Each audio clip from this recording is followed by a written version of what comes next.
Good morning, students. This is eighth part of chapter Human Health and Disease, and in the last video we have discussed about the disease of AIDS, and today we are going to discuss about cancer. Cancer is one of the most dreaded disease of human being and is a major cause of death all over the globe. More than a million Indians suffer from cancer and a large number of them die from it annually. कहते India में हर साल कई लाख लोग जो हैं cancer से मरते हैं. The mechanism of that underlie development of cancer और oncogenic transformation of cells, its treatment and control have been some of the most intense areas of research in biology and medicine. और इसका जो development कैसे होती है cancer cell की, transformation कैसे होती है एक नॉर्मल सेल की कैंसरस सेल के अंदर, ट्रीटमेंट क्या है, कंट्रोल क्या है, ये काफ़ी इंटरेस्टिंग टॉपिक है और इसके ऊपर बहुत ज़्यादा स्टडी हो रही है बायोलॉजी एंड मेडिसिन के अंदर. In our body cell growth and differentiation is highly controlled and regulated. In cancer cell there is a breakdown of this regulatory mechanism. Normal cell show a property called contact inhibition, by virtue of which contact with other cell inhibit their uncontrolled growth. Normally क्या होता है हमारी body के अंदर जो cell growth है वो उसकी डिफ्रेंशिएशन एंड ग्रोथ एक हाईली कंट्रोल्ड मैनर में होती है, लेकिन कैंसर सेल जो होते हैं उनके अंदर ये मैकेनिज़्म ख़राब हो जाता है, उनकी ग्रोथ एबनॉर्मल होने लग जाती है. एंड जो हमारे नॉर्मल सेल हैं ये एक प्रॉपर्टी शो करते हैं कॉन्टैक्ट इनहिबिशन. मतलब क्या है इसका, जब हमारे एक सेल में प्रॉब्लम आ जाए तो वो साथ वाले सेल को मैसेज दे देता है कि तुम अपनी ग्रोथ बंद कर लो, स्टॉप कर लो. लेकिन कैंसर सेल के अंदर ये प्रॉपर्टी कॉन्टैक्ट इनहिबिशन की प्रॉपर्टी ख़राब हो जाती है. Cancer cells appear to have lost this property. As a result of this cancerous cell just continue to divide, giving rise to masses of cells called tumours. ये property ख़राब होने की वजह से जो कैंसर सेल हैं वो बड़े बड़े गुच्छे बनाने लग जाते हैं सेल्स के, इसको बोलते हैं tumours. Basically these are of two types, benign and malignant. Benign tumor is the starting tumor that is remain confined to original location. जहाँ पर हम कैंसर हुआ है ये वहीं पर लोकेट रहता है. अभी ये नॉर्मल मतलब स्टार्टिंग स्टेज है कैंसर की, ये अदर पार्ट्स में स्प्रेड नहीं होता बॉडी में और ये बहुत लिटिल डैमेज करता है. अभी अगर इसका ट्रीटमेंट ना किया जाए तो ये बन जाता है मैलिग्नेंट ट्यूमर. ये क्या होता है, जो मास है सेल्स का वो प्रोलिफरेट हो जाता है, मतलब टूट जाता है. जो गुच्छा है सेल्स का टूट के हमारे डिफरेंट बॉडी पार्ट्स के अंदर चला जाता है और वहाँ पर जाके भी रैपिडली ग्रोथ करता है और हमारे नए टिश्यूज़ को, नॉर्मल टिश्यूज़ को इन्वेड करता है, डैमेज करता है. Okay, as these cells actively divide and grow they also starve the normal cells by competing of virtual vital nutrients. कहते हैं क्योंकि ये सेल अब बहुत ज़्यादा एक्टिवली डिवाइड करते हैं तो नॉर्मल सेल्स के पास जो वाइटल न्यूट्रिएंट्स हैं उनको पहुंचने नहीं देते. Cells slotted from such tumour reach distant site through blood and wherever they get lodge in the body they start new tumour there. तो ये सेल्स हमारी बॉडी में फैल जाते हैं और जहाँ पर भी जाके रुक जाएं वहाँ पर एक नया ट्यूमर बना लेते हैं. This property is called metastasis. Is the most feared property of malignant tumour. सबसे खतरनाक प्रॉपर्टी होती है मैलिग्नेंट ट्यूमर की, मेटास्टेसिस. क्या है metastasis? When the cells from a tumour proliferate and they get reach to the distant site and start dividing over there, that is called the property of metastasis. Now we learn about the causes of cancer. Transformation of normal cells into cancerous neoplastic cells may be induced by physical, chemical और biological agents. जो normal cell की transformation है उसके काफ़ी कारण हो सकते हैं. फिजिकल कारण हो सकता है, केमिकल और बायोलॉजिकल एजेंट्स भी इसके कारण हो सकते हैं. These agents are called carcinogens. Cancer causing agents are called carcinogens. Ionising radiations like X rays and gamma rays and non ionising radiations like UV rays cause DNA change leading to neoplastic transformation. Now what is neoplastic transformation? Neoplastic transformation means transforming a normal cell into cancerous cell. The chemicals carcinogen present in tobacco smoke have been identified as a major cause of lung cancer. Tobacco के अंदर जो chemical होते हैं वो lung cancer का एक बहुत बड़ा कारण है।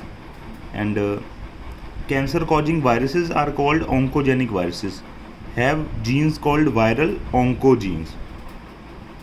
You have to note these points. These are very important points. Furthermore, several genes called cellular oncogenes or proto-oncogenes have been identified in normal cells, which, when activated under certain conditions, could lead to oncogenic transformation of cells. और क्या है कहते हैं, हमारे normal sales के अंदर भी कुछ प्रोटो ऑन्कोजीन्स या सेलुलर ऑन्कोजीन्स भी पाई गई हैं जो किसी सर्टेन कंडीशंस के अंदर एक्टिवेट होके हमारे नॉर्मल सेल को ऑन्कोजेनिक सेल बना देती हैं, मतलब कैंसर सेल बना देती हैं। Now cancer detection and diagnosis. Early detection of cancer is essentially as it allows the disease to be treated successfully in many cases. मतलब जो अर्ली डिटेक्शन है कैंसर का, ये बहुत ज़्यादा ज़रूरी है, हमको भी पता है, ताकि हम इसको आइडेंटिफाई करके इसका ट्रीटमेंट कर सकें। Cancer detection is based on biopsy and histopathological studies of the tissue and blood and bone marrow, test for increased cell count in the case of leukemias. इसकी डिटेक्शन का क्या मेथड होता है? Biopsy होती है सबसे पहले। तो बायोप्सी में क्या होता है, हम उस सेल को जहाँ पर हमें लगता है कि ट्यूमर बन चुका है या बन रहा है, वहाँ पे हम कुछ सेल्स को कट करते हैं और उसको लैब के अंदर स्टडी करते हैं। हिस्टोपैथोलॉजिकल स्टडीज़ मतलब सेल्स की हम हिस्ट्री चेक करते हैं, ईच एंड एवरीथिंग सेल्स को हम प्रोलिफरेट करके कट करके उनके बारे में स्टडी करते हैं। और अगर ल्यूकीमियासिस है, मतलब बोन कैंसर है आपको सॉरी, तो हम क्या करेंगे, ब्लड के अंदर से सेल्स को लेंगे, अलग करेंगे और उनको वहाँ पे लेबोरेटरी के अंदर चेक करेंगे। बोन मैरो टेस्ट करेंगे, सेम बोन मैरो के अंदर सेल लेके उनको टेस्ट करेंगे कि क्या उनकी नॉर्मल ग्रोथ है या एबनॉर्मल ग्रोथ है। ये देखिए, in biopsy piece of suspected tissue cut into thin sections is stained and examined under microscope, that is histopathological studies by a pathologist. Techniques like radiography, CT scan, MRI are very useful to detect cancer of internal organs. Internal organs के cancer को इन चीज़ों से study किया जा सकता है, detect किया जा सकता है। Computed tomography uses x ray to generate a 3-dimensional image of the internal of an object. MRI uses strong magnetic field and non ionizing radiations to accurately detect pathological and physiological changes in the living tissue. तो ये सारे जो techniques हैं ये हमारे body के अंदर से, लिविंग टिश्यू के अंदर से उनकी इमेजेस लेने में हमें हेल्प करती हैं। Antibodies against cancer specific antigen are also used for detection of certain cancer. कुछ कैंसर ऐसे भी होते हैं जिनको हम डिटेक्ट कैसे करते हैं, एंटीबॉडीज़ की हेल्प से। मान लीजिए हमें कोई भी कैंसर नहीं है, तो हमारी बॉडी में कोई भी एंटीबॉडीज़ नहीं होंगी कैंसर के अगेंस्ट। सपोज़ हमें कैंसर बनना स्टार्ट हो गया, तो हमारी बॉडी भी फाइट करेगी उस कैंसर को भगाने के लिए और हमारी बॉडी एंटीबॉडीज़ बनाएगी। तो वहीं से हम पता लगा सकते हैं कि ये वाली कैंसर के अगेंस्ट जो एंटीबॉडीज़ हैं हमारी बॉडी में प्रेजेंट है, इसका मतलब है कि हमें कहीं ना कहीं कैंसर हो सकता है। Techniques of molecular biology also can be applied to detect genes in individual with inherited susceptibility to certain cancer. Identification of such genes which predispose an individual to certain cancer may be very helpful in prevention of cancer. मतलब यहाँ पे क्या होता है, कुछ jeans वगैरह भी हम डाल के बॉडी में चेक कर सकते हैं कि कैंसर है या नहीं है। ये आगे फर्दर टेक्निक्स होती हैं। Such individual may be advised to avoid exposure to particular carcinogen to which they are susceptible, example tobacco smoke in case of lung cancer। तो ऐसे में उनको बोला जाता है कि वो अवॉइड करे कार्सिनोजन जिनसे उनको कैंसर होने के चांस हो सकते हैं। Treatment of cancer, the common approaches for treatment of cancer are surgery, radiation therapy and immunotherapy. These are the 3 basic treatment of cancer, that is surgery, radiation therapy and immunotherapy. Basically क्या करते हैं, सबसे पहले तो surgery की जाती है। जहाँ जहाँ पर कैंसर का शक होता है या कैंसर होता है, ट्यूमर होता है, सबसे पहले डॉक्टर उसको सर्जरी के जरिए रिमूव करते हैं।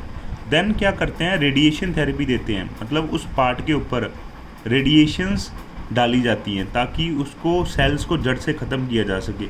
उसके बाद इम्यूनोथेरेपी चलती है, मेडिसिन्स चलती हैं, इम्यूनोसप्रेसिव चलते हैं, जिससे बॉडी में से वो कैंसरस सेल पूरी तरह ख़त्म हो सकें। In radiotherapy tumour cells are irradiated lethally taking proper care of normal tissue surrounding the tumour mass. ठीक है, तो इसमें क्या है, जो ट्यूमर सेल हैं उनके ऊपर रेडिएशन डाली जाती है, जानलेवा रेडिएशन डाली जाती है। लीथली का मतलब होता है जानलेवा, और साइड में जो नॉर्मल सेल है उनका भी ध्यान रखा जाता है। Several chemotherapeutic drugs are also use to kill cancerous cells. Some of these are specific for a particular tumor. Majority of drugs have side effects like hair loss, anemia, etc. Most cancers are treated by combination of surgery, radiotherapy and chemotherapy.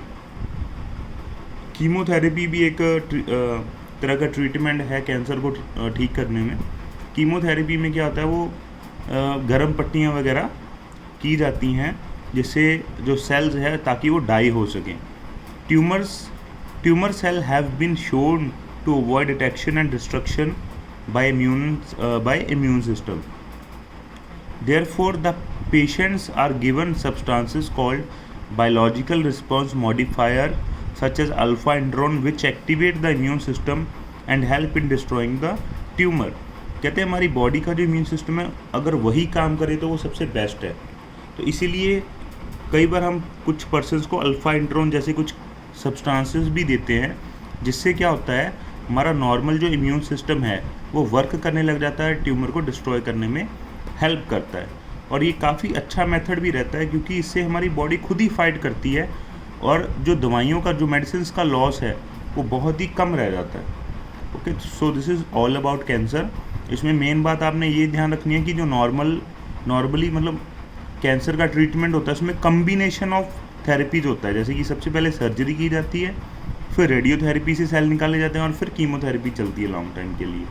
Okay, so this is all about cancer and in the next video will learn about drugs and alcohol abuse. इसके बारे में बात करेंगे, कैसे हमारी जो drugs हैं, कुछ एल्कोहल है, लोग इसका सेवन करते हैं और इससे क्या क्या नुकसान है। Thank you.